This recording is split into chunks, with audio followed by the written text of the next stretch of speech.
Item ಯಾವುದೇ ಇರಲಿ try ಮಾಡಿ ಆಚಿ ಚಿಕನ್ ಮಸಾಲಾ. ಸಿಎಂ ಸಿದ್ದರಾಮಯ್ಯ ತವರಲ್ಲೇ ದಳಪತಿಗಳು ಕುರುಬಾಸ್ತ್ರವನ್ನ ಪ್ರಯೋಗಿಸಿದ್ದಾರೆ. 2028ಕ್ಕೆ ಅಧಿಕಾರಕ್ಕೇರೋದಕ್ಕೆ ಕುಮಾರಸ್ವಾಮಿ ಅವರು ರಣತಂತ್ರ ರೂಪಿಸಿದ್ದಾರೆ. ಸಿಎಂ ಸಿದ್ದರಾಮಯ್ಯ ಅವರ ಹೆಸರನ್ನ ಹೇಳದೆ ಗುಡುಗಿದ್ದಾರೆ ಎಚ್ಡಿಕೆ.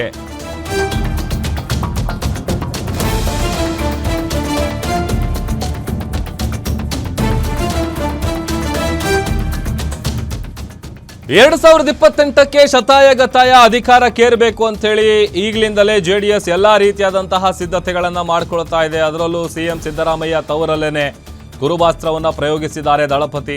ಸಿಎಂ ಸಿದ್ದರಾಮಯ್ಯ ಅವರ ಹೆಸರನ್ನ ಹೇಳದೆ ಅಬ್ಬರಿಸಿದ್ದಾರೆ ಎಚ್ಡಿಕೆ. ಮೈಸೂರಿನ ಚಾಮುಂಡೇಶ್ವರಿ ಕ್ಷೇತ್ರದಲ್ಲಿ ದಳಪತಿಗಳು ಅಬ್ಬರಿಸಿದ್ದಾರೆ. ಕುರುಬ ಸಮುದಾಯವನ್ನ ಯಾರೂ ಗುತ್ತಿಗೆ ಪಡೆದಿಲ್ಲ. ಜನತಾದಳ ಕುರುಬ ಸಮುದಾಯದೊಂದಿಗಿದೆ ಅನ್ನುವಂಥ ಸಂದೇಶವನ್ನ ನೀಡಿದ್ದಾರೆ. ಕುರುಬರೊಂದಿಗೆ ಜೆಡಿಎಸ್ ಸದಾ ಇರುತ್ತೆ ಅಂತೇಳಿ ಎಚ್.ಡಿ. ಕುಮಾರಸ್ವಾಮಿ ಅವರು ಒಂದು ದೊಡ್ಡ ಮೆಸೇಜ್ ಅನ್ನ ಪಾಸ್ ಮಾಡಿದ್ದಾರೆ. ಅಲ್ಲಿಗೆ ಸಿಎಂ ಸಿದ್ದರಾಮಯ್ಯ ಅವರ ಹೆಸರನ್ನ ಹೇಳದೆ ಒಂದು ರೀತಿ ಟಾಂಟ್ ಮಾಡುವಂಥ ಕೆಲಸವನ್ನ ಕೇಂದ್ರ ಸಚಿವ ಎಚ್.ಡಿ. ಕುಮಾರಸ್ವಾಮಿ ಅವರು ಮಾಡಿದ್ದಾರೆ. ಇವತ್ತು ಚಾಮುಂಡೇಶ್ವರಿ ಕ್ಷೇತ್ರದಲ್ಲಿ ಅಕ್ಷರಶಃ ಅಬ್ಬರಿಸಿದ್ದಾರೆ ದಳಪತಿಗಳು. ಜೊತೆಗೆ ಕುರುಬಾಸ್ತ್ರವನ್ನು ಕೂಡ ಪ್ರಯೋಗಿಸಿದ್ದಾರೆ. ಕೇಳಿ 2028ಕ್ಕೆ ಶತಾಯಗತಾಯ ಅಧಿಕಾರಕ್ಕೇರಬೇಕು ಅಂತೇಳಿ ಕಾಲಿಗೆ ಚಕ್ರ ಕಟ್ಟಿಕೊಂಡು ಒಂದು ಕಡೆ ಈಗಲಿಂದಲೇ ಎಲ್ಲ ರೀತಿಯಾದಂಥ ಸಿದ್ಧತೆಗಳನ್ನು ಕುಮಾರಸ್ವಾಮಿ ಅವರು ಮಾಡ್ಕೊಂಡಿದ್ದಾರೆ.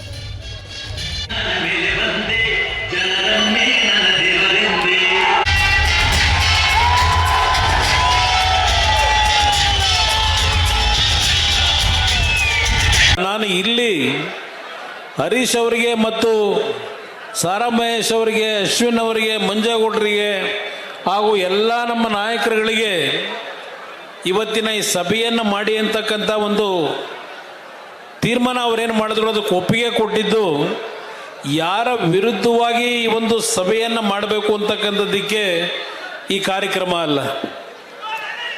ಇವತ್ತು ಈ ರಾಜ್ಯದಲ್ಲಿ ಕಳೆದ 3 ವರ್ಷದಿಂದ ಆಡಳಿತವನ್ನೇ ನಡೆಸ್ತಾ ಇದ್ದಾರೆ. ನನಗೆ ಪ್ರಥಮವಾಗಿ ನನಗೆ 2006-7 ಯಾವೊಂದು ಚುನಾವಣೆಯನ್ನು ನಡೆಸಬೇಕಾದ್ರೆ ಕೆಲವು ಹಳ್ಳಿಗಳಿಗೆ ನಾನು ಭೇಟಿ ಕೊಡಲಿಕ್ಕೆ ಆಗಿರಲಿಲ್ಲ. ಆದರೆ ಇವತ್ತು ನಮ್ಮ ಕುರುಬ ಸಮಾಜದ ಹಲವಾರು ಮುಖಂಡರುಗಳು ವೇದಿಕೆ ಮೇಲೆ ನಿಂತಿದ್ದಾರೆ. ಇಲ್ಲ, ನಮ್ಮಲ್ಲಿ ಬದಲಾವಣೆಯನ್ನು ನಾವು ಕಾಣ್ತಾ ಇದ್ದೇವೆ. ಈಗ ಇವತ್ತು ಈ ಸಂಕೇತ ಇಲ್ಲೇ ನನಗೆ ನಾನು ಯಾವುದೇ ಸಭೆಯಲ್ಲಿ ಯಾವುದೇ ರೀತಿಯ ಒಂದು ತಲೆಗೆ ರುಮಾಲುಗಳನ್ನು ಕಟ್ತಕ್ಕಂಥದ್ದಕ್ಕೆ ಸ್ವಲ್ಪ ಹಿಂಜರಿತೀನಿ. ಆದರೆ ಇವತ್ತು ನಿಮ್ಮ ಮುಂದೆ ಈ ರುಮಾಲನ್ನು ಕಟ್ಟಿಕೊಂಡು ಮಾತಾಡ್ತಾ ಇರ್ತಕ್ಕಂಥದ್ದು ಈ ಚಾಮುಂಡೇಶ್ವರಿ ವಿಧಾನಸಭಾ ಕ್ಷೇತ್ರದಿಂದ ನಾಡಿನ ಕುರುಬ ಸಮಾಜ ಹಾಲು ಮತಸ್ಥರಿಗೆ ಒಂದು ಸಂದೇಶವನ್ನು ಜನತಾದಳ ಯಾರಿಗೆ ಒಬ್ಬರಿಗೆ ನೀವು ಗುತ್ತಿಗೆಯನ್ನು ಕೊಟ್ಟಿಲ್ಲ. ನೀವು ಕುರುಬ ಸಮಾಜದವರು ಜನತಾದಳದ ಪರವಾಗೂ ನಾವು ಇದ್ದೇವೆ, ಜನತಾದಳವು ಕುರುಬ ಸಮಾಜದ ಪರವಾಗಿ ಇದ್ದೇವೆ ಅಂತಕ್ಕಂಥ ಒಂದು ಸಂದೇಶ ಕೊಡಲಿಕ್ಕೆ ನಮ್ಮ ನಾಯಕರುಗಳು ಇವತ್ತೇನು ಕುರುಬ ಸಮಾಜದ ಯುವಕರು ಈ ಒಂದು ರುಮಾಲನ್ನು ಹಾಕಲೇಬೇಕು ಅಂತ ಹಾಕ್ಸಿದ್ದಾರೆ. ಇದು ನಾಡಿನ ಹಾಲು ಮತಸ್ಥರು ಕುರುಬ ಸಮಾಜಕ್ಕೆ ಸಂದೇಶ ಕೊಡಲಿಕ್ಕೋಸ್ಕರವಾಗಿ ಈ ರುಮಾಲನ್ನು ತೊಟ್ಟಿದ್ದೇನೆ. ಈಗ